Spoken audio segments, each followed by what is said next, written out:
2 years ago, we left Canada and moved to El Salvador to chase a completely different life. And what a journey it has been. It hasn't been perfect. There are stressful moments, there are financial struggles, and times actually when we actually thought we're gonna have to go back to Canada. We couldn't sell the beach. I couldn't get a job, online job, and we were not finding the farm property that we were looking for. But then in last minute, everything changed. We finally sold our beach. We bought our cattle farm that we searched for so many years. We bought the cows, and we even built a little house, a little farmhouse. And I even found an online job, which is a blessing. So in this video, I will share our journey of buying the cattle farm, updating our 15-year-old houses, condos in Ciudad Real in Santa Ana, and what we love about El Salvador, the good, the bad, what was the hardest thing about living in Canada, why we feel happier, safer, and more connected to nature, and real truth about really starting a new life, different life in El Salvador. Life here isn't perfect, and it definitely has not been easy. So thank you for following our journey and supporting our dream life in El Salvador. So this is our honest truth of us living in El Salvador for those 2 years. Hello everyone, my name is Joanna, for those that don't know me yet. And welcome to my YouTube channel, Living El Salvador, where we share our real life journey of moving from Canada to El Salvador. So our first mission when we arrived to El Salvador was to sell our beach property. And this was one of the biggest sacrifices we had to make. And the reason is it wasn't just a piece of property. This was something that we owned since 2008. And this was actually first reason why we actually moved to El Salvador on the first place. Our dream then was to build our beach resort and actually retire there. We shared some of the most wonderful memories with the boys living on the beach. We enjoyed the sunsets, the walks on the beach every day, fishing. I mean, the beach was our backyard because we actually were the first row. We had the first row property in the house at the beach. The boys had the best memories living at the beach, and so did we. These memories we will carry forever. But sometimes in life, to move forward, you have to sacrifice something very deeply. And this was one of our sacrifices we had to make in order for us to purchase farmland. Second mission was for me to find an online job. I tried to look for a job in El Salvador, like call centers or anything, but unfortunately I was not able to get any job because every job I applied to and I get responses, I need a DUI, which I don't have El Salvadorian DUI. And for the first year we were here, nothing went according to our plan. We couldn't sell the beach property within the first year. I could not find the job within the first year. And we were not finding the property, and financially we were struggling pretty bad. At one point, we were literally 1 month away from moving back to Canada. It was heartbreaking, but right when we were losing hope, everything changed. God's plan and God's timing is always perfect. So I found an online job, which I really enjoy, and it's a truly blessing.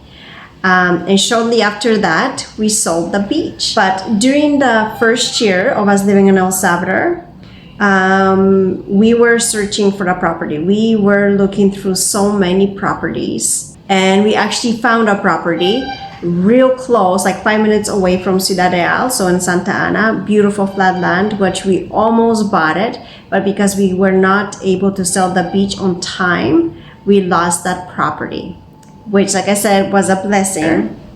After we sold the beach property, we updated this house in Ciudad Real in Santa Ana because it needed some updates. After 15 years, it needed some updating. And one of the updates we always wanted to do is lift up this ceiling, this roof over here in this house, because when we added the addition to this house, we put the roof a little bit too low. So the house was very, very hot. So we finally ended up lifting up the roof, and what a difference it made. And at the same time, we repainted the whole houses, both of them inside and outside. And as you can see, the house was going down the slope, so the roof was pretty low. And here is where we fixed the kitchen and everything. The roof is lifted up, doing all the touch-ups, and here's the finished product. And we also added new cupboards to our kitchen. We also added new carport for our car over here in the house, in front of the house.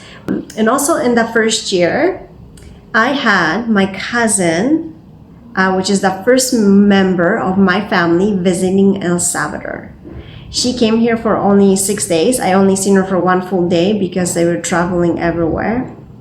But yeah, so it was amazing seeing her here. I was very, very excited.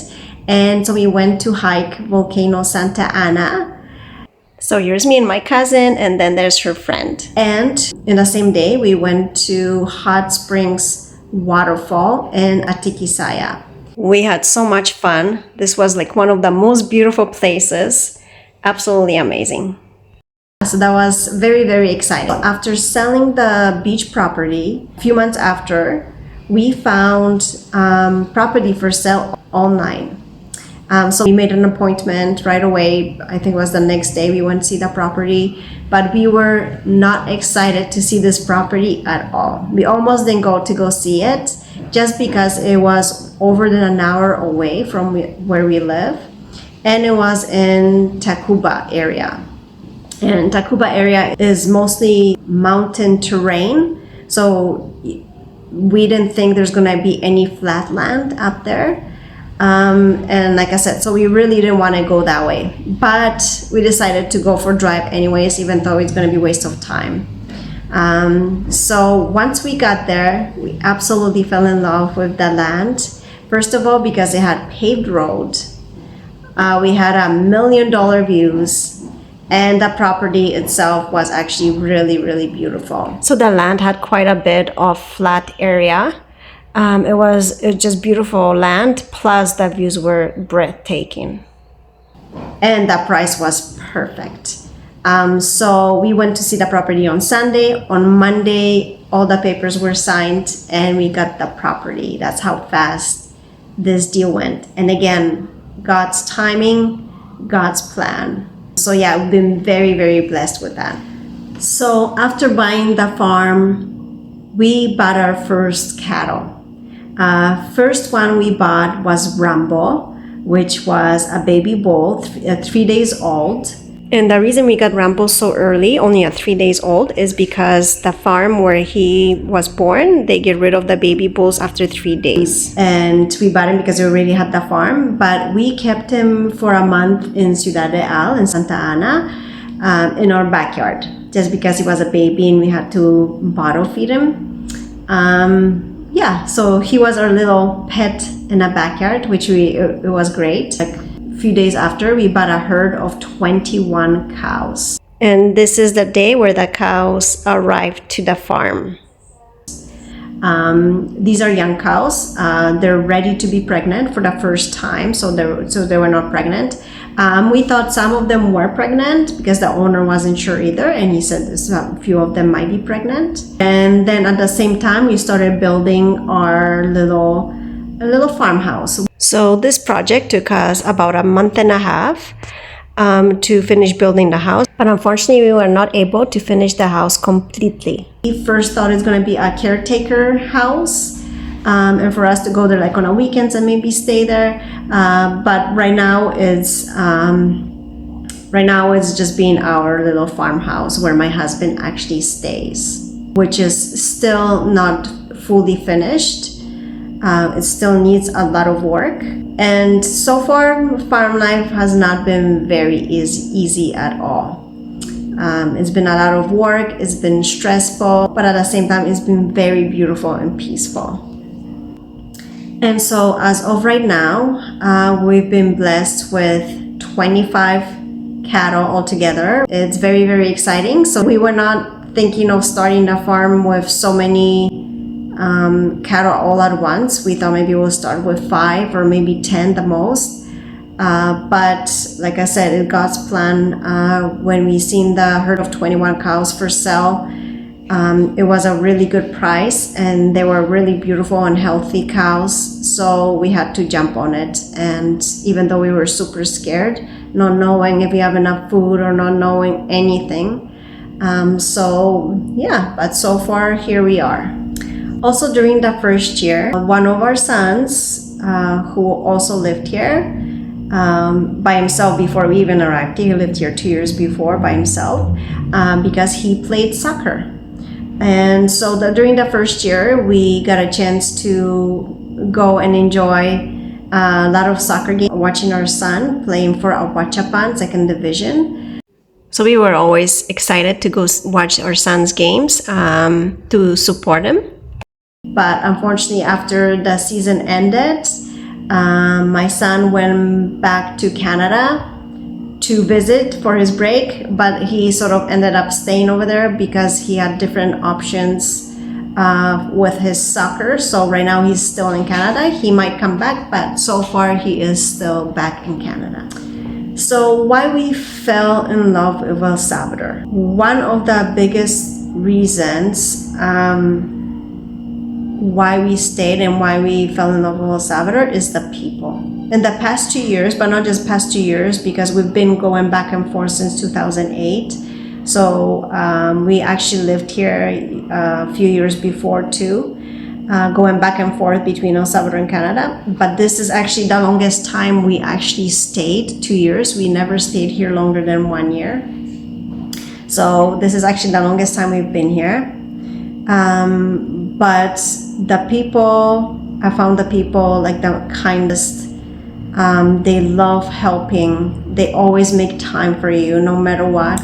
Another huge reason was the sun. Sun is life. And in Canada, you don't get, with the long winters, you don't get enough sun at all. For almost half a year, you pretty much don't see the sun. You can't really enjoy the sun because it's cold, it's dark, it's really depressing. So yeah, the sunshine is one of the biggest things over here. I mean, you have the sun every day over here. When you get cloudy day, it's actually a nice day. It's actually because you actually get a break from the sun. But no, the sun has just been wonderful. It's just so bright and just gives you so much energy every single day. So when you wake up over here, it just makes you feel alive and makes you want to get up. I mean, how can you not love waking up to bright mornings like this? And then there's the fruit, which is another huge reason why I totally fell in love with El Salvador, is that tropical fruit.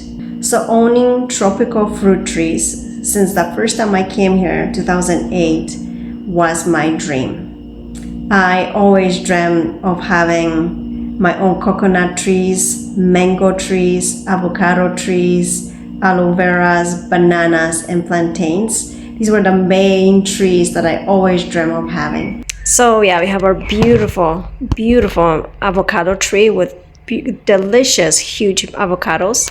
I have lots of aloe veras in my garden. So many mango panades, which I love. And the most important, coconuts. I have to have those coconuts. They're the best. And don't forget about the bananas straight from our tree. And right now I have them in my backyard and it's a truly, truly blessing. And we also have those in the farm too. And we're going to plant so many more tropical fruit trees. I pretty much want to get all different kinds. So I'm very, very excited about that. It's a true blessing. Another reason is safety and cost of living. One thing that always surprised us is how we always felt safer in El Salvador than Canada. Even since 2008, we've been coming here. We heard stories and they were true, they were scary, but but we never experienced anything. In Canada, crime, homelessness, drug problems, and violence became very, very concerning, and it's getting worse and worse in Canada. Meanwhile, in El Salvador, we feel so much safer. And with the prices, of course, the prices are going up everywhere around the whole world, including here. But overall, our expenses so much less than in Canada. Me and my husband, we can easily live on just $700 a month. That's because we don't have to pay for rent. We own our places, they're paid for. We were paying for them for many years, but they are paid for, so we don't have to pay for rent. So $600 to $700 is enough just for me and my husband. In Canada, you cannot do anything with $600-$700. You can't even pay rent, just rent, for that amount of money. So yeah, it's a huge difference. The reason we decided to move to El Salvador is for just a simpler but happier life, less stressful life. So like I said, the cost of living is so much cheaper over here. Like the bills are way cheaper compared to Canada. Food is pretty much way cheaper than in Canada. Like if you to buy meats, to buy cheese and dairy stuff is way cheaper. Fruit and veggies way cheaper than in Canada. Especially if you buy them in the market. But some things are way more expensive than actually in Canada and States. For example, electronics. If you go to Super Selecto and you try to buy, for example, frozen blueberries, some fruits that don't grow over here, they are very expensive, way more expensive than in Canada. For example, shampoos and makeup, oh my gosh, they're way more expensive than in Canada, and they're US dollars. So there's some things are more expensive. But like if you're just looking at the food prices and stuff, is way more affordable over here compared to Canada. The hard part of living in El Salvador, like I said, we had so many years of experience, so we got used to most of these things, so they don't bother us. But if you are thinking of moving to El Salvador, I strongly recommend you come in here and live here, renting something, and live there for at least 6 months to a year. Just because if you just come here for a month or 2 or 3, you're still in the vacation mode. You still don't quite experience the real life over here.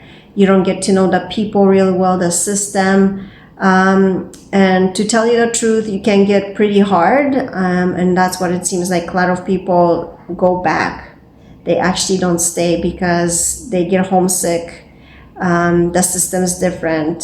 So yeah, I would definitely recommend that. But anyways, the hardest things that I'll just list a few of them that were for us were leaving our family and friends behind in Canada. That's definitely the hardest thing, moving to not just El Salvador, but moving abroad, away from your family and friends. Like I said, if first few months you love it, you enjoy it and everything, but after being over a year and so, sometimes you can get homesick, especially because you have old good friends from high school, from elementary, that know you, the jokes, it's a different language. People over here are so friendly and beautiful, but it is different. It's different. It's a different language, if that makes any sense. So another challenges that we had are, for example, limited shopping options. So El Salvador doesn't have everything.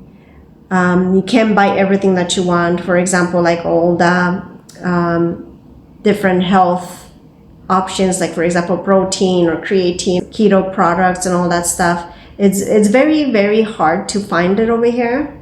And you are really limited. For example, we were looking for creatine We checked all the pharmacies, they don't sell it. In the mall, we found a place where it was extremely expensive and they only had one kind. So we didn't buy that. We ended up going to Walmart. And again, they only had one kind, one type of creatine, but at least they had one. And it wasn't very cheap either. So that kind of stuff, it can be double or even triple the price in El Salvador. Or you can even find it over here. So that's, one of those things that you might miss in El Salvador. For example, Amazon, well, I don't know if it exists here or not, but it gets very, very expensive if you order anything on Amazon or from anywhere else, because you pay for imported products. You pay for the border fees, and sometimes it's more expensive than the product itself. So that's the hard part. I'm having a hard time with that. So I usually have to order stuff where my boys live in Canada to their address, and then when somebody comes, family or somebody, they will bring it for me. So that's been sort of hard. I think there's different options people can order and stuff, but I'm just not aware of it.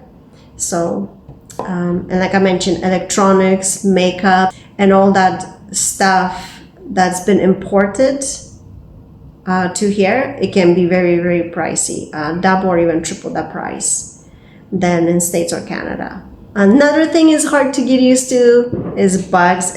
Your house is pretty much open space. Now they're building houses with, more closed in, more modern houses, but they're way, way more expensive. But they are building them more like a modern style, where you have air conditioning, so you don't have to have the doors and windows open. But if you live in El Salvador, you pretty much want the windows and doors open, because it's just so bright and it's just so alive. I don't see myself locking myself in and just closing the windows, and that's the one thing you will learn in El Salvador, an experience in El Salvador. People hate being locked inside, and they're not locked inside. Most of the houses are pretty much open space with pretty much the roof on top of it. The only thing that's really closed in is the bedrooms when they sleep. But otherwise, most of the houses, like I said, their doors are wide open, the windows are wide open because it's just so hot. And people don't sit inside the houses, they will sit outside. So, all the bugs and insects come into your house, like the flies, mosquitoes, cucarachas. You have cucarachas in the kitchen everywhere, so you have to keep cleaning and be on top of that all the time. I even have little geckos living in my house, making noise, you know what I mean? But you just get, we're just used to that already. That doesn't bother us. Sometimes it still does when you see a weird looking insect or bug. But that's something you can expect in El Salvador, because there's no cold winters like in Canada or States where, the insects cannot survive or the bugs cannot survive. You have bugs all year round, and they do come inside your house because, like I said, it's just an open space. When people come visit us, they don't want to come inside the house. They want to sit in a garage or outside on a hammock or on a chairs. They never want to sit inside the house. That's El Salvadorian people. For example, if you make birthdays or anything, it's all outside. Like, look at this. We put a table outside. That's where we celebrate. This one's in a garage celebrating birthday. And we also like to have our breakfast and lunch outside too, in nature. They just don't like being inside. The only time they pretty much are inside when they sleep. And then with that also comes dust. Dust never stops. Another thing over here, people, when they come in the house, they walk in with their shoes. They don't take their shoes off. Because like I said, it's mostly like an open space. People don't lock themselves over here inside the house, like in Canada. Your house is all closed in. There's no bugs. There's no dust because it's always closed in. Like I said, this is more like open space. So dust constantly comes in. You have your dirty shoes, so you constantly, every day, you have to sweep the floor. Every day you have to wash the floor and clean the dust because it's just crazy, especially during burning the sugarcane, which is that's the one thing I still sometimes cannot, it just drives me crazy sometimes, because so many times I swept the whole backyard, the patio we have, and the garage, and I won't even finish sweeping it, and then all the sugar canes keeps falling, snowing sugarcane, or raining sugarcane, and it's all black, like big flakes or pieces of sugarcane flying over here. And so when you sweep them, it just turns into black dust. And when you have your windows and everything else open, it goes into your home too. So you have it all over your countertop, you have it all over everywhere. So that's the one thing. If you ever think of moving to El Salvador, just remember you're gonna have to do a lot of cleaning unless you get yourself a cleaning lady. Your house does not stay as clean as in Canada, unless, like I said, unless you own a house that it's all modern and, you know, closed in, and you have the air conditioning, you don't open the doors or windows, then that's a little bit different.